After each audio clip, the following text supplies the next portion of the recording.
All right, what's going on, guys? Let me switch over and get you guys up here on the screen. So I'm going to share this out to the Facebook group while you guys are on. Give me just a minute. If you saw the title, you know that what we're doing is we're going to be chatting, chattin. We're going to be chatting about MPPR, which is a massive reduction that nobody really talks about. And we're going to be talking about sequestration. I'm going to show you guys how to create your own calculator so that you can start projecting some financials for those of you who are just kind of getting the ball rolling with Medicare. This is part of the Medicare billing course. So guys, we're going to be starting a new live training cohort for the Medicare billing course that I teach on St. Patrick's Day, Tuesday, March 17th. So if you guys want to join me on that, please do. You guys know where you can register. I've got one more spot I just need to share. Give me 2 more seconds and we'll get started. Here we go. All right. So what I'm doing with you guys right now is I am going to share some actual screenshots. I guess I could have had it sitting on here first. Let me go into presentation mode.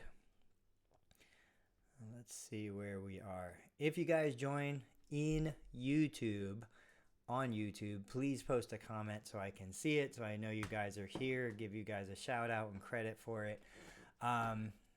But let's talk about, actually, before I even go into the sample claims, what the heck is MPPR anyway? So MPPR represents multiple procedure payment reduction. This is from Novitas. There's different definitions. Well, there's definitions available all over, but something that I never really had a solid handle on until today. So the reduction actually happens on the practice expense portion of the reimbursement. There's multiple portions that go into calculating the reimbursement. So they're reducing the practice expense portion. And the way I usually describe this in the course is I explain and I use it from surgical scenarios. I say, look, just imagine an individual is going in for a multi-level lumbar fusion, right? The reimbursement isn't going to pay for, if they're doing 3 levels lumbar fusion, they're not going to pay for the operating room expense 3 times. Like, you're using the same operating room, and that's kind of what they're doing in therapy. They're saying, look, we're taking a portion of the payment that we used to pay for every single unit, but we're just applying it to one unit within what you bill, and we're not going to pay you multiple times for that same portion. And so here you can see it's applying to the practice expense portion of the payment. The reduction applies to the CPT codes for always therapy.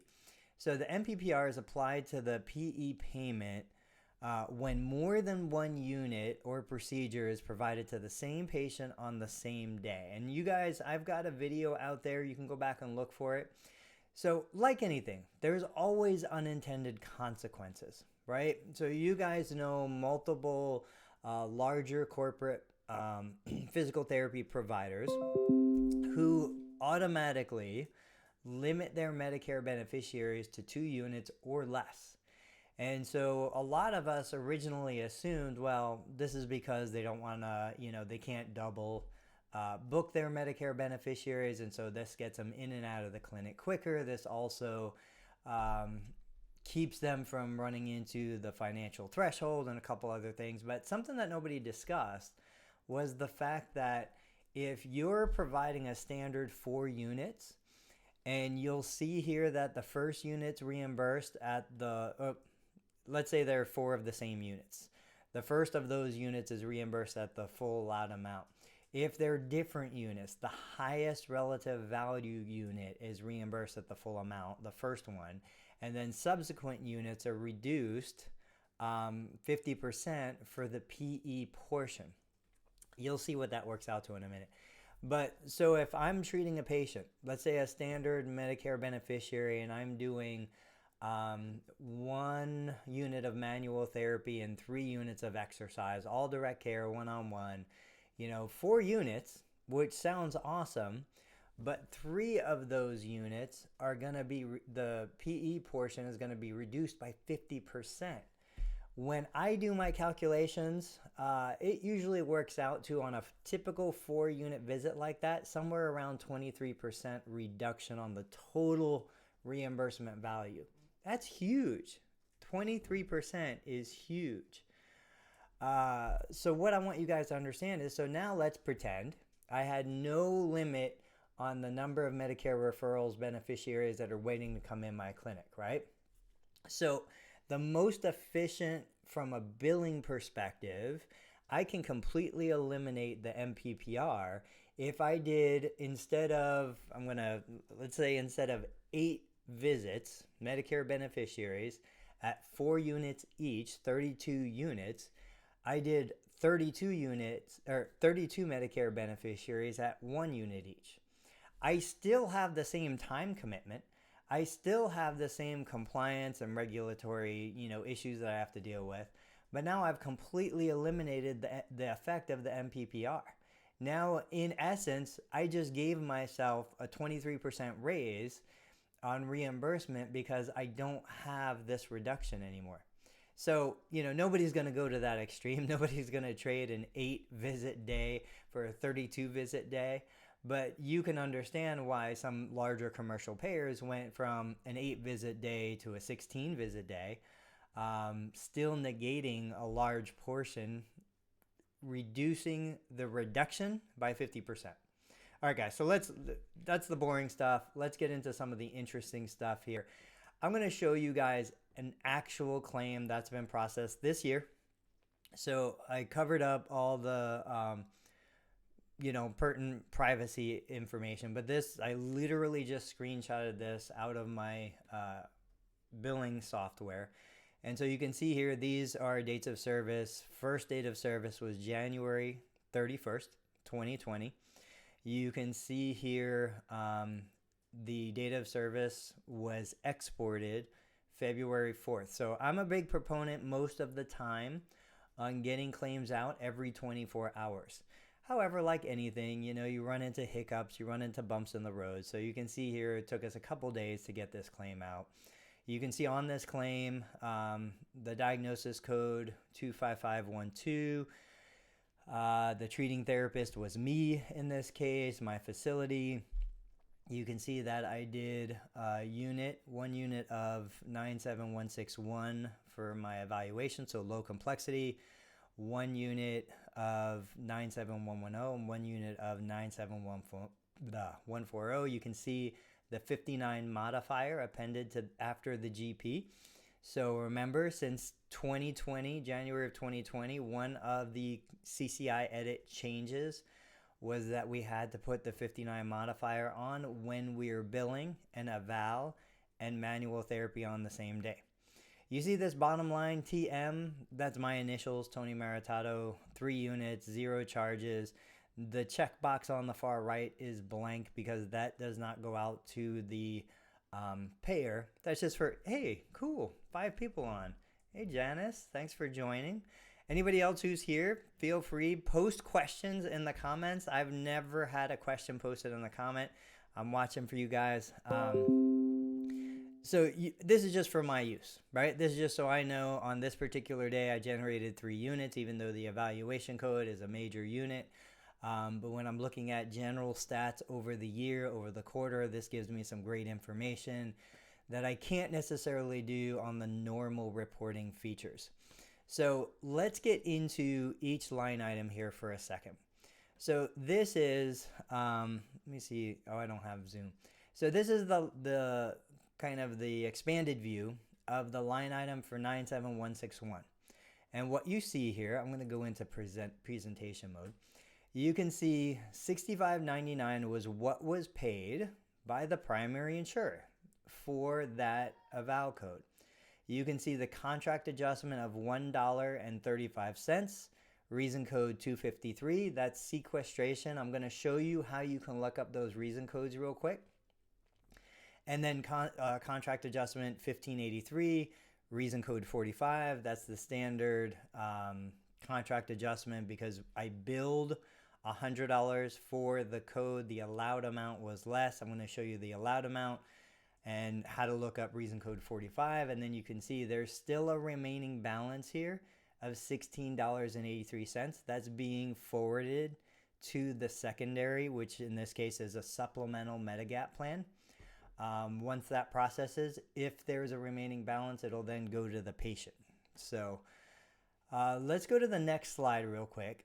And something that you're going to see. So the two contract adjustments on the first line item, which is the highest our value rating, is 253 and 45. Now when we hit the first CPT code after that, you can see primary paid $18.50. The 253 reason code again, sequestration 38 cents. The 45 reason code again, contract adjustment $9.79. But now you see this 59 reason code, which is the MPPR. You can see that that accounts for $6.61. The remaining balance that we should collect is $4.72. It's either coming from the supplemental plan or from the patient. If I do a quick little bit of math, if I say $18.50 plus $14.72, what are we looking at? We're looking at $22.50, 23. So we're looking at $23.22 is what we're going to be collecting. 23, let's just say $23.25. $6 is MPPR reduction. So in reality, if this was the only single unit that I billed for this one unit throughout the entire day for this particular patient, I would have really gotten $22, $28, about $29. $29. Instead, I'm getting $22.25. That's a huge, think about the percentage, that $6.61 as a percentage of the 22 we're actually collecting. It's a huge percentage. These are big reductions. So when you're thinking about, a full year of financial projections, you're just getting into Medicare, you're just kind of trying to put some numbers together, figure out how many visits you can do, how many you need to do to make, ends meet. You have to understand the effect of MPPR. Let's take a look at the last one. So this is the unit of manual therapy. You can see we were paid $17.29 by the primary. We had the MPPR reduction of $5.78, the contract adjustment of $12.17, the sequestration 35 cents. We're still going to collect another $4.41. So on this line item, what are we going to collect? $21.50-ish cents. So $21, we should have been collecting $27. Big difference, right? Big difference. I mean, think about this. You're talking single unit reductions of $5 and $6. $5 and $6 per unit. 3 units, that's $15 to $18 per session. Session would normally be $118. I mean, those are massive reductions. Now, this isn't new. This has been around for years, but it's new to you guys because you guys haven't been that involved in the billing side of it yet. So let me get out of this and let me show you how to do some of these calculations for yourself.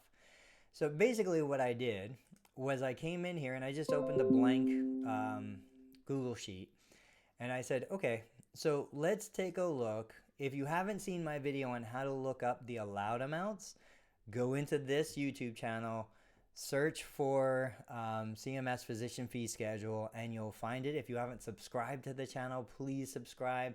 We're almost ready to break 600 subscribers on YouTube. I'm going for 1,000 as soon as possible. But this is what I did. So I've got 97110, 140, 161. So let me grab, while you're here, I'm going to grab these amounts. So 8417, we'll come over here, 8417, and then on manual 27. And this always comes up. Yes, Manual therapy is reimbursed almost 10% less than therapeutic exercise. I'm going to say that one more time. Manual therapy allowed amount is almost 10% less than therapeutic exercise. Keep that in mind when you're thinking about, how the payer is valuing the service you're providing. And when you're looking at expanding it into a hybrid practice, there's a lot to be said for that. I think that was it. Let me double check. 2783. Oh, so close. Okay. So these are the allowed amounts, right? So what I'm going to do, I'm going to type in here allowed. Okay. Then we're going to take a look at what we were actually paid. So for this, $17.29 on manual, $17.29. This is what I recommend you do as you start submitting claims. $12.17 is going to be the contract adjustment. You submit a claim. You have no idea what you're going to collect. That's okay. You see the EOB. You document and record the reimbursements at each level. 578, MPPR, 578. We'll grab the sequestration amount, 35 cents. And then we'll look at the balance that we're still due. I don't know why I keep going to that. 441. And guys, stay with me. I'm going to hit the eval reimbursement, $65.99. $65.99. $135 for sequestration. Remember, no MPPR. $15.83. $15.83. Zero. Balance due. $16.83. $16.83. Okay, so first thing I usually do is just double check. I'm like, I took this from CMS, right? So this column is from CMS. The rest of these columns are what we were paid by the payer, processed by the payer. So first thing I do is I just say equals, and I click on this, plus this, plus this, plus this, plus this. Even though I'm not collecting all of those, I need to make sure that they all total out to what I billed. So this, I'm going to say right here, billed amount, which, that works. That's that. Come down here. That's that. This one, the math's just a hair off, but that's because of the rounding that was done. So close enough, within pennies. So we're looking good. I know everything's adding up. So then what I can do is I can come out here and we can start doing a couple calculations. So I can say, okay, what is going to be my total collected?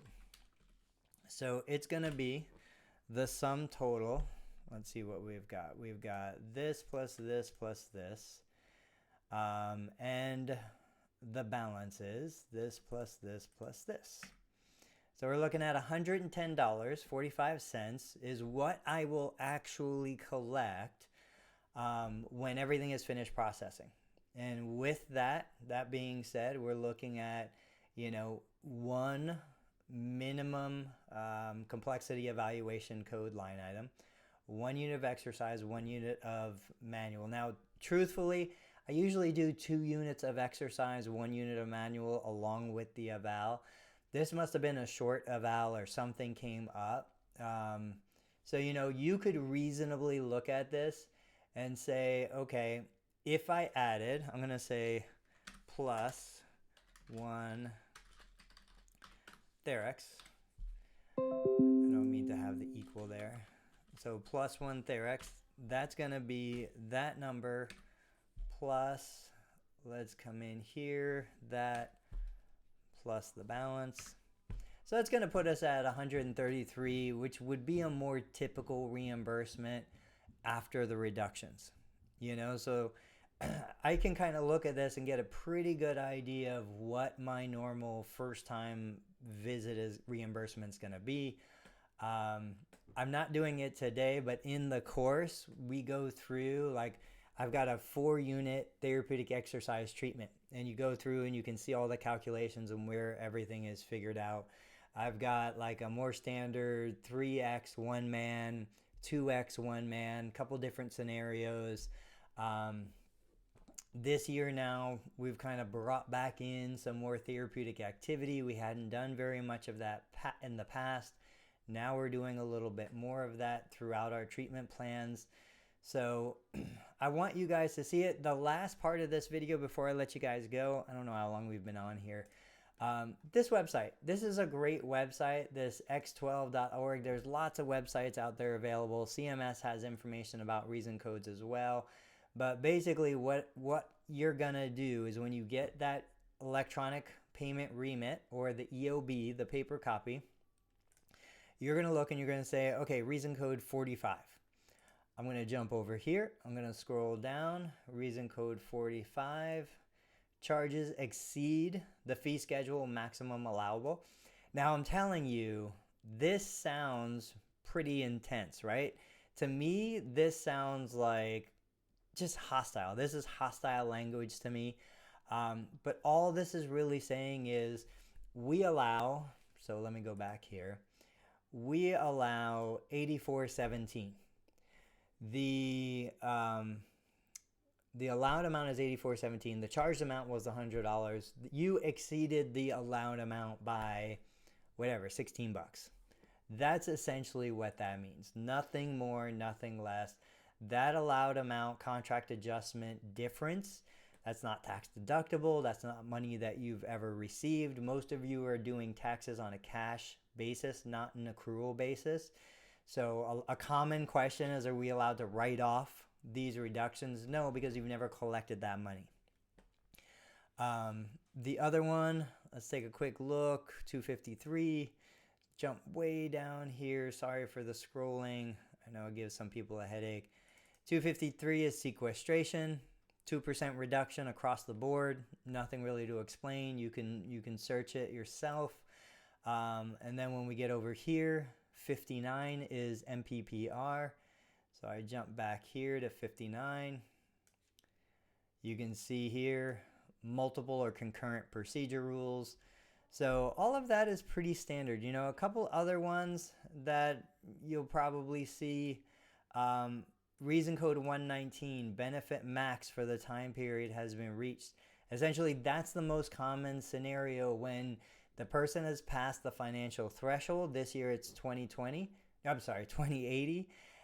The year is 2020. The threshold's 2080. But you didn't apply the KX modifier. And if you're wondering, so when you see something like this, you see the GP, it would look like GP space KX space 59. That, you know, and then GPKX, GPKX. This particular software doesn't have separate boxes for the modifiers when you see it here. Other softwares do. That's essentially what it looks like. In the course, we go through the modifiers, we go through diagnosis pointers, we go through all of that stuff so you understand what all of that is and how to use it properly.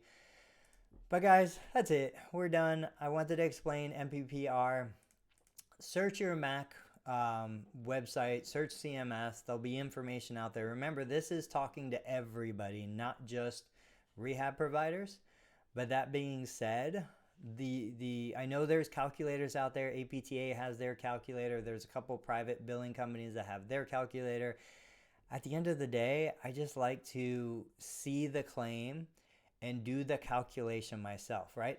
I can tell you how important strength training is, but until you actually lift the weights, it's not going to help you. So I encourage you to actually do this stuff. Even though other people can do it for you, if you do it, you learn it, you understand it, you own it, now you have that strength to make smart decisions. All right, guys, I got to go. I'm going to see what my kids are doing, what my wife's doing.